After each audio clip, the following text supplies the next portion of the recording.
517 Asher Brown out of Port Alberni.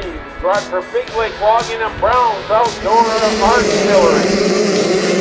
My name's Jeff Brown. I'm here supporting my son Asher Brown, who's become a very competitive racer in the last 2 years.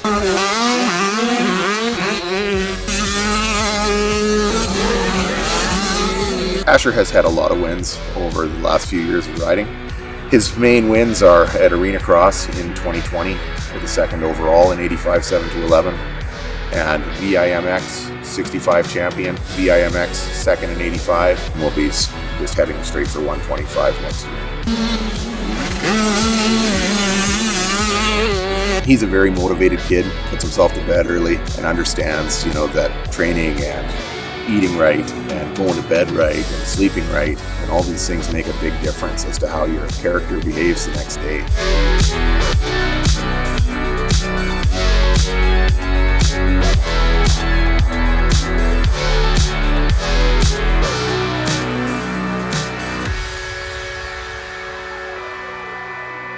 It was a long weekend of racing, and as racing goes, there's ups and downs, but we managed to pull off the win in 85. That's awesome. What a wicked weekend.